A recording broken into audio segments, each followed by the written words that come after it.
This Article 150 within kurungan 1 of the Federal Constitution must be not only grave but such as to threaten the security or the economic life of the Federation or any part of it. The natural meaning of the word itself is capable of covering a very wide range of situations and occurrences, including such diverse events as was famines, earthquakes, floods, epidemics, and the collapse of the civil government. Dalam hal ini, memandangkan dunia pada masa ini sedang berhadapan dengan ancaman pandemik COVID-19 yang telah secara langsung menjadi ancaman besar terhadap kehidupan ekonomi rakyat di negara ini. Suatu pengisytiharan darurat boleh dibuat oleh Kebawah-Duli Yang Maha Mulia Sri Paduka Baginda Yang di-Pertuan Agong berhubung dengan perkara ini. Selain peningkatan mendadak kes positif COVID-19, terdapat beberapa negeri di Malaysia seperti Johor, Pahang dan Kelantan yang sedang mengalami bencana banjir yang besar yang telah secara langsungnya turut menjadi ancaman besar terhadap keselamatan dan kehidupan ekonomi rakyat. Seperti yang telah saya jelaskan semasa mengumumkan pelaksanaan Perintah Kawalan Pergerakan semalam, kes jangkitan COVID-19 semakin meningkat dan tidak menunjukkan tanda-tanda penurunan dalam masa terdekat.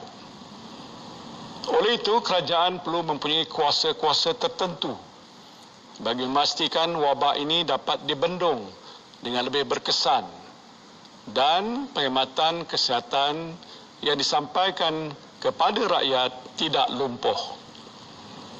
Setelah mempertimbangkan nasihat Jemaah Menteri, Sri Paduka Baginda telah berpuas hati bahawa adanya keperluan mengeluarkan proklamasi darurat bagi membolehkan ordinan dimasyhurkan di bawah pasal 2B perkara 150 bagi memperuntukkan kuasa-kuasa perlu untuk mengekang dan menghalang daripada berlakunya penularan wabak COVID-19 dengan lebih serius di negara ini.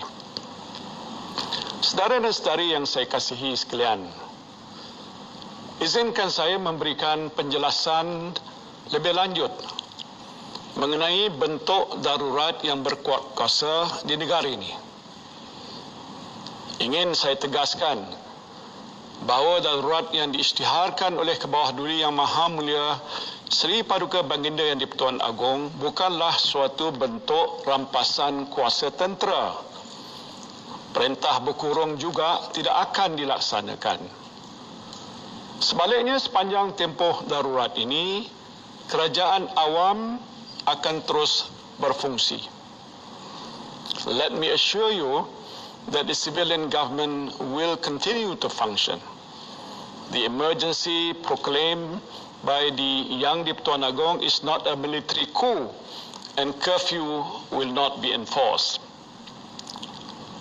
Dari segi pentadbiran kerajaan, Jemaah Menteri dan Majlis Mesyuarat Kerajaan Negeri-Negeri akan terus berfungsi menurut Perlembagaan Persekutuan dan apa-apa ordinan yang dimasyhurkan oleh Kebawah-Duli Yang Maha Mulia Sri Paduka Baginda Yang di-Pertuan Agong daripada semasa ke semasa.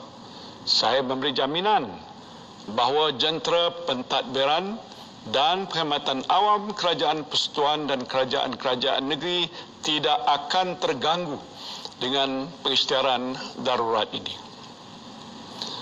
Sepanjang tempoh darurat ini, jika Sri Paduka Baginda berpuas hati bahawa ada hal-hal keadaan tertentu yang menyebabkan perlu baginya mengambil tindakan serta-merta, maka Sri Paduka Baginda boleh memasyhurkan apa-apa ordinan yang perlu mengikut hal keadaan semasa.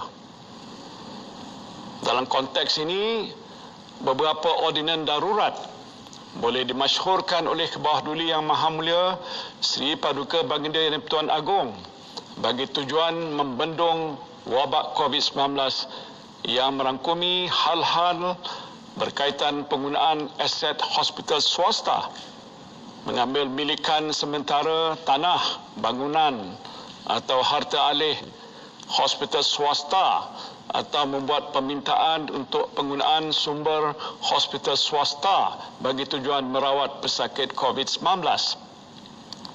Sehubungan itu, kerajaan juga boleh mendapatkan penglibatan yang lebih inklusif daripada pihak swasta, termasuk kemudahan penjagaan kesihatan swasta bagi membantu meringankan beban yang ditanggung oleh agensi kerajaan, terutamanya hospital awam.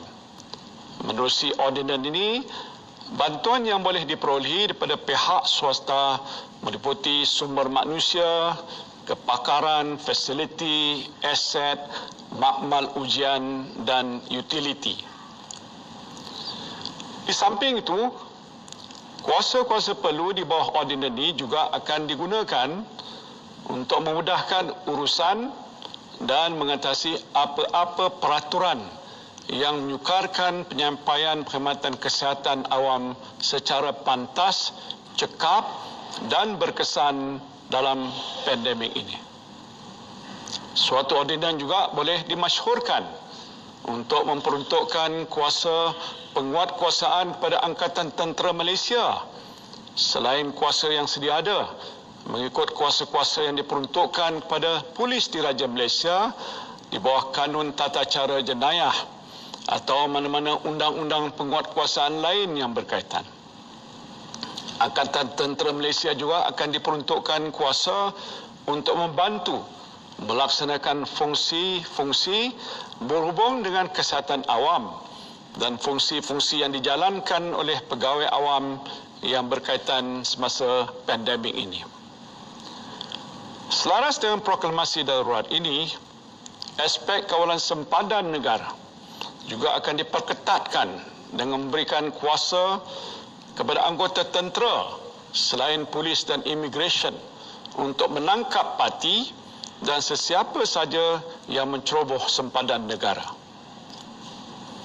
Selain itu, suatu ordinan juga boleh dimasyhurkan untuk meminda Akta Pencegahan dan Pengawalan Penyakit Berjangkit 1988 untuk meningkatkan keberkesanan penguatkuasaan akta ini dalam membendung penularan COVID-19, dan ini termasuk meningkatkan penalti ataupun hukuman ke atas sesiapa yang melanggar undang-undang dan peraturan berkaitan pengawalan wabak COVID-19.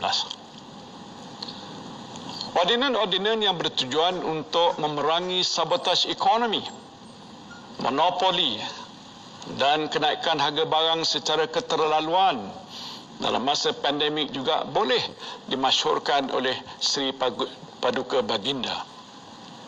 Tindakan penguatkuasaan yang lebih tegas dan hukuman yang lebih berat boleh dikenakan untuk tujuan ini. Semua ordinan yang dimasyhurkan oleh Kebawah Duli Yang Maha Mulia Sri Paduka Baginda Yang di-Pertuan Agong akan diwartakan dan boleh diketahui oleh rakyat. Saudara dan saudari yang saya kasihi sekalian, dalam tempoh darurat ini juga, kuasa-kuasa eksekutif persekutuan akan meliputi apa-apa perkara dalam kuasa perundangan negeri, kecuali bagi apa-apa perkara hukum syarak ataupun adat Melayu atau mengenai apa-apa perkara undang-undang atau adat anak negeri di Sabah ataupun Sarawak, agama, kewarganegaraan dan bahasa selaras dengan Fasal 6A Perkara 150 Perlembagaan Persekutuan. Selain itu, Parlimen dan Dewan Undangan Negeri tidak akan bersidang sehingga suatu masa yang ditetapkan oleh Yang di-Pertuan Agong. Sepanjang tempoh darurat berkuat kuasa, pilihan raya umum, pilihan raya negeri dan pilihan raya kecil tidak akan diadakan. Dalam keadaan biasa, pilihan raya kecil mesti diadakan dalam tempoh 60 hari selepas kerusi disiharkan kosong. Pilihan raya negeri juga mesti diadakan dalam tempoh 60 hari selepas Dewan Undangan Negeri dibubarkan.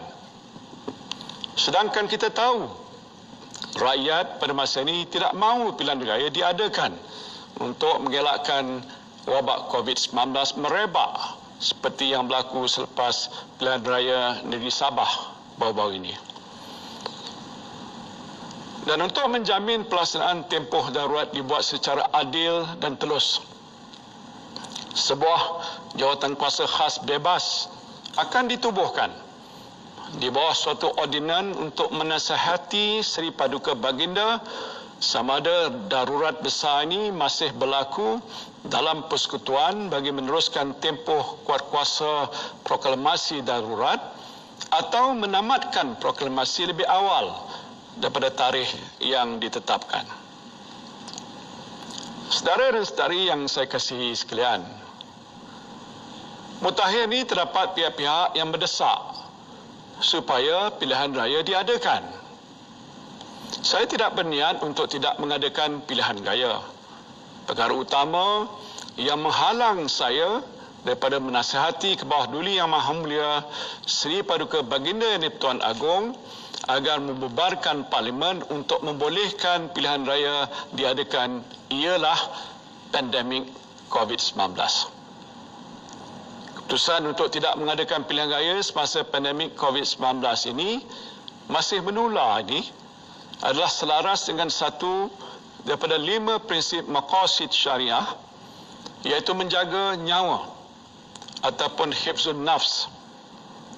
Dan dalam konteks ini adalah menjadi kewajipan saya sebagai ketua kerajaan untuk menjaga nyawa rakyat dengan melindungi saudara dan saudari sekalian daripada jangkitan COVID-19 ini.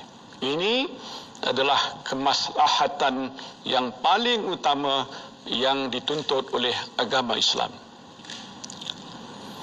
Justru saya memberikan komitmen yang tegas bahawa pilihan raya umum akan diadakan sebaik sahaja jawatan kuasa khas bebas yang akan ditubuhkan memperakukan bahawa wabak COVID-19 telah reda atau pulih sepenuhnya dan pilihan raya adalah selamat untuk diadakan. Pada masa itu terpulanglah kepada rakyat untuk memilih kerajaan mana yang layak untuk mentadbir negara ini dan menjaga kebajikan saudara dan saudari sekalian. Inilah komitmen dan aku janji saya yang akan saya tunaikan insya-Allah. Bagi saya dalam keadaan negara dan rakyat yang sedang menghadapi satu mudarat besar ini, adalah amat penting semua ahli politik mengenepikan perbezaan masing-masing dan bersolidariti bersama rakyat. Bila tiba masa untuk berpolitik, maka berpolitiklah dengan penuh bertanggungjawab. Saya juga memberikan jaminan bahawa sepanjang tempoh darurat ini, Badan Kehakiman akan terus berfungsi untuk menegakkan hukum dan keadilan. Kerajaan Perikatan Nasional akan terus mempertahankan kebebasan Badan Kehakiman dan tidak akan sekali-kali mencampuri urusan mahkamah. The judiciary will continue to be the beacon of justice in our country, and I will never interfere in the business of the court. Aktiviti ekonomi juga akan terus berfungsi tertakluk pada SOP dan perintah kawalan pergerakan yang berkuat kuasa. Kerajaan akan memastikan aktiviti ekonomi tidak terhenti agar rakyat mampu untuk terus bekerja dan perniagaan, perdagangan di industri dapat terus beroperasi seperti biasa. Kerajaan juga komited untuk memastikan amalan-amalan governance terbaik terus diamalkan sepanjang tempoh pelaksanaan darurat ini. Organisasi kawal selia negara yang diiktiraf di peringkat antarabangsa iaitu Bank Negara Malaysia, Suruhanjaya Security serta Bursa Malaysia akan terus memainkan peranan mereka sebagai pemangkin, pengawal selia dan pemudah cara syarikat dan pasaran. Now, to all the stakeholders keenly monitoring what is happening in Malaysia, I emphasize that Malaysia is open for business. In facing these challenging times, this period of emergency will give us much needed calm and stability, as well as enable us to focus on economic recovery and regeneration. We remain committed to good governance in these times, and we have a robust and dynamic regulatory ecosystem. We must remember that the government has a six-stage strategy in place for economic recovery since March last year, and were incorporated in the budget 2021. Continued stability, of course, will enable us to sustain and build upon the economic recovery trajectory we have been working hard for since last year. Saudara dan saudari yang saya kasihi sekalian, saya merayu saudara dan saudari sekalian supaya kekal tenang dan memberikan kepercayaan serta sokongan sepenuhnya kepada kerajaan untuk membendung penularan COVID-19 ini dengan lebih berkesan sepanjang tempoh darurat dilaksanakan. Saya juga menyeru kepada semua ahli politik, pemimpin masyarakat sivil, pertubuhan bukan kerajaan, badan-badan agama, belia, mahasiswa dan setiap lapisan masyarakat supaya bersatu dan berganding bahu dalam menghadapi situasi yang amat sukar ini. Yang penting matlamat kita hanyalah satu, iaitu kita mesti menang dalam memerangi COVID-19. Marilah kita mengamalkan disiplin kendiri dengan lebih ketat sepanjang tempoh PKP dan darurat yang berkuat kuasa ini. Mudah-mudahan kita akan dapat melandaikan lekuk jangkitan COVID-19 dengan segera dan seterusnya mengurangkan tekanan ke atas sistem kesihatan negara kita yang sedang terbeban dengan peningkatan kes-kes positif COVID-19 saban hari. Saya memberikan amaran keras sesiapa yang cuba mengganggu gugat usaha kerajaan untuk mengurus pandemik COVID-19 dan ekonomi negara akan diambil tindakan tegas demi kesejahteraan rakyat dan keselamatan negara. Saya juga berharap agar para alim ulama dan pemimpin agama dapat mendoakan kesejahteraan negara kita dan mudah-mudahan kita semua dilindungi daripada sebarang bala bencana.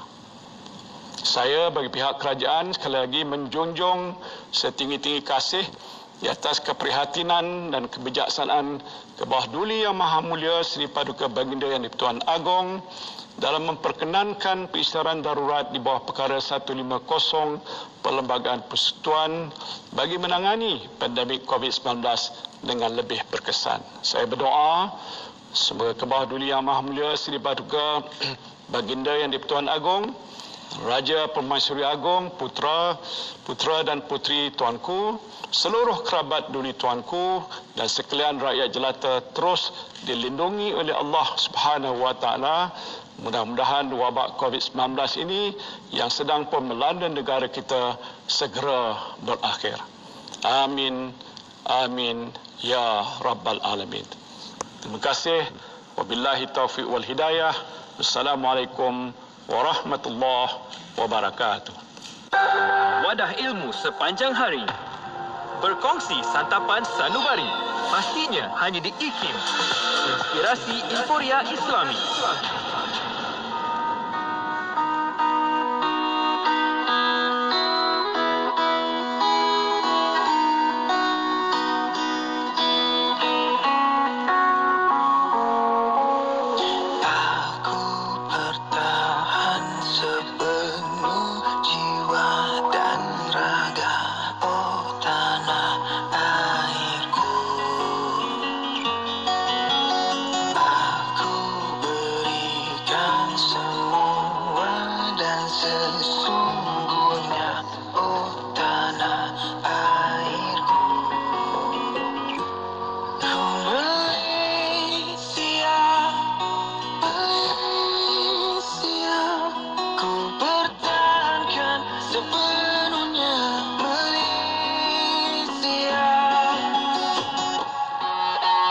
Selamat datang semua, ini masa kita tunduk